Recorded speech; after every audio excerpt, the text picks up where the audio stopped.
Alright, well, due to how hard I had to work the machine, this cylinder here was starting to have some issues. Starting to seep out a little bit. And now, since I had to put so much pressure on it, and I yanked around this thing and just beat the crap out of it, it's done. Mm-hmm.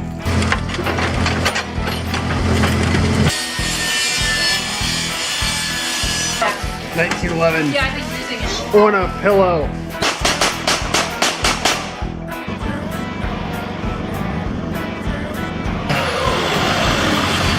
Had to run down to the parts store, get some little connectors for the speakers.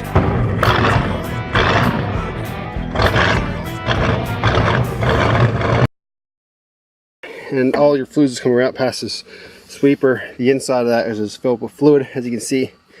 So I'm gonna fix it. I'm gonna rebuild the cylinder, something I've never done before. And I've already showed that I have this Gland Wrench, so I use that. And the way this works, I didn't have my camera when I was doing it. It slides in these little pins, and you just turn it. You put a ratchet on there. There's a bolt that pinned this in, so I already took that out. Now I'm gonna hit it with a hammer and knock that pin out.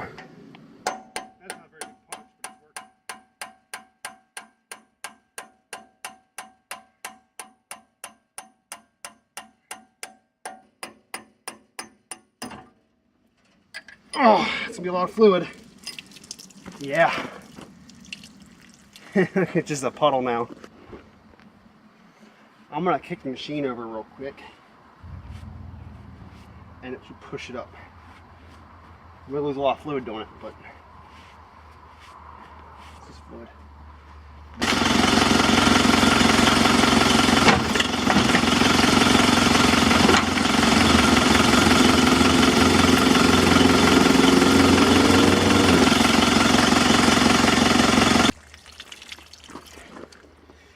Holy crap. That's a puddle. I wish I had a way to hold that up. What do we got, Daniel? Hold that up. Can you grab me a stick or something? I think maybe that's too late.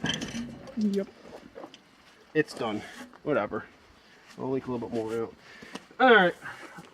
Full disclaimer. I've never done this before. I have no clue what I'm looking at. My guess would be that these get replaced. I'm going to turn this off. I'm not really sure. What I'm going to do is I'm going to get on YouTube. But I'm pretty sure the only seals you have is this main seal here. Sweeper seal inside here. And the seal around here. And the fluid pushes against here and it slides down the inside of this tube. And the problem that it's leaking is it's now starting to slip around that seal. It's finally time to put the backhoe back together. I kind of did a big run around trying to find parts, and I bought parts, and then like somebody gave me the wrong parts, and still some of my parts are wrong parts, so I gotta use some old parts. It's a big mess. Inside of this gland nut, this is a guide basically. This is a guide, it's just not the guide for this gland nut. So this is the wrong part. This is the only thing I couldn't track down today. Today's Friday, and most of your places are closed on Saturdays. So it was, luckily yesterday I picked everything up and realized half the parts were wrong. So here's the old guide that I tore out, and if you look real close, I don't know if the camera's gonna pick it up. It's kind of nicked in here, a couple different spots from where I was trying to get a pick on it to pull it out. So I'm just going to use a piece of sandpaper, and this is, well, whatever grit it is, I don't know, I just kind of found it laying around inside the house. It's pretty coarse, but it's just enough to get these little burrs off here from where that pick was. So I'm just going to, you see, yeah, oh yeah, that's better. Oh yeah. Alright, you see how you can't really see this guide too well? Oh, there you can. There's a good view. And there's still a little burr right there from messing with it. And just sand that down. And, well, that's good enough for me. This right here is a sweeper seal. So this goes on the very end of the gland nut. And it sits down in this recess. And I'm going to have to get a board and a hammer and hammer that down. The only other seals that are on it is this seal right here, and I don't know what this is called, but this basically keeps all the pressure from going out the side of the gland nut. It's pretty important. I already slipped that in yesterday because I was playing with it, and I didn't want to take it out to show everybody because I didn't want to mess it up. And then there's 2 O-rings that go in here. Once again, I already just threw them on because I was messing with it. I was like, oh, I should have vlogged it. Let me go. This board is definitely overkill, but I don't feel like finding anything. I was gonna not even do this right now, but I was like, I'm not gonna feel like doing it in the morning. So I got parts coming in for the box van tomorrow. And so I want to try to get this together before I get my shower for the night here. I don't know how to hold this, record this, and smack this. So, alright, so this is in there. It sits down in there quite a bit. So after you smack at the board, you kind of take a punch and just go around that ring and just tap it into place. All this does is this keeps dirt from going back down into the gland nut. So it's not like it's holding a bunch of pressure, but you just really don't want to mess any of this up right here. If you bend that up a little bit, not a big deal. Alright, let me do some assembly. Alright, so this part here, this goes on the bottom of the rod there. Well, there's gonna be a bolt there. You'll see. This is your V-packing. So these right here are cloth. The rest of these are rubber. So rubber, let's see if it'll focus. Rubber, cloth, rubber, rubber, spacer, rubber, cloth, rubber, rubber. Okay, those aren't the right order. These 2 got mixed up or something. It don't really matter. These right here is my new V-pack. So we just gotta peel these apart and put these in. Okay, in case that didn't make sense. This is 1/2. So we're gonna put this, we got 1 rubber on there. We're gonna put that rubber on. Then we're gonna take one of our new V-packs, put that on, and then the other rubber. But I can't do it with one hand, so that gives you an idea. We'll stack this the same with this new V-pack here, and then we'll put them together. And alright, now we got our new V-packs on. That just bolts. Let me grab my washer here. This bolts to the end of the rod here. Bolt goes through, goes on there, and it screws in, and it's a pretty fine thread. You gotta screw for a while. Alright, so this gets torqued to a speckle really tight. To do that, I went ahead and I put this this rod right back in where this pin goes in at.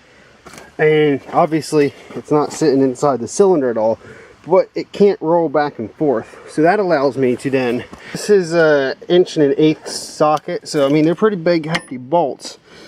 And I'm going to put that on there with the combination of this bar, my cheater bar. And once again, I can't hold the camera and do this, but I'm just going to tighten that up. Alright, I got that tightened up and went and I took this rod and I put it back in the cylinder. And I was wiggled on it and pushed it really hard enough to get these threads started in this gland nut. So what I'm going to go do is I'm going to get my gland nut tool and just take my time and just keep tightening this so this is completely tight. And then I'm going to start the machine. I'm going to use the hydraulics to suck that in, and it's just going to have to cycle out that air, because I'm not cracking lines and trying to beat this vacuum, but I think this thing's going to be fixed in a couple minutes.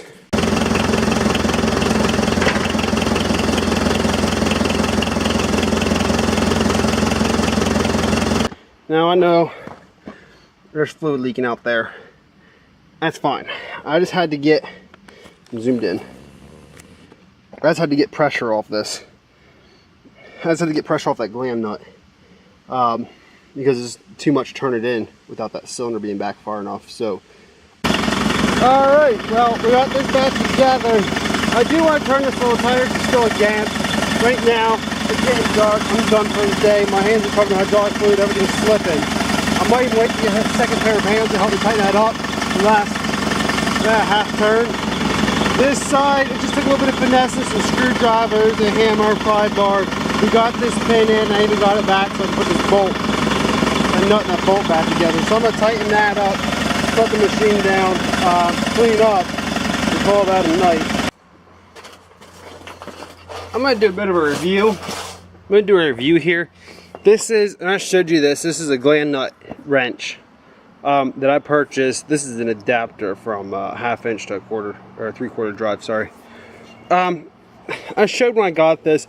Now, I'm going to say this is my first time rebuilding hydraulic cylinders. I had no clue what I was doing until I tore into it, asked some questions, shopped around, got seals, went to the wrong place first. Like, it wasn't very cost effective. However, the next one that goes bad, I actually have spare parts now. I bought some extra parts, but the next one that goes bad, it'll be much easier. It might even be like, oh, I'll have it fixed by the end of the day situation, depending if the hydraulic shop's open or not.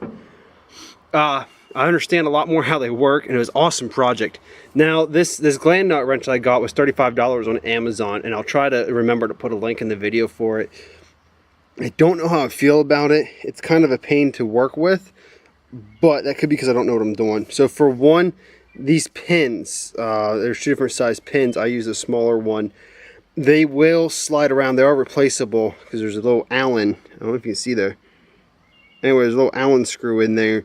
That kept coming loose on me. The other thing is, like, it kept wanting to slip out. And I think part of it is user error, or another part of it have hydraulic fluid all over me, so everything's slippy. The other thing which I think would help is, if you look on this end, there's another Allen with the bolt on the back. I think if I put this on the gland nut that I'm using, I could tighten that down. That way the thing doesn't, you know, I mean, it's too easy to move. And that's one more moving part. When you're trying to really put a lot of torque or a lot of pressure on something, the more moving parts, the more difficult it is. I don't want to give it a bad review. Here's what I'm going to say. It got the job done. And I didn't have to spend a bunch of money. So just, you know, another redneck who owns a piece of machinery can go out there, spend the $35. And it may not be the easiest, but hey, if you're not doing it every day, don't go spend hundreds of dollars for a tool you're going to use 3-4 times. You know, spend $35. It might be a little bit extra work. It might take a little bit longer, but there's no race. You know, we're not in production here. But anyway, I'm gonna go get cleaned up and get a shower. It's been a long day. I was working on the big truck all day, air compressor and some boost lines and a whole big mess of things. So I've been covered in dirt and wrenching pretty much all day. My day started at 8 a.m. when I was running to get the seals for this hydraulic over here, and it's now like 8 or 9 o'clock at night, and I'm still I'm still going. So this old redneck's tired.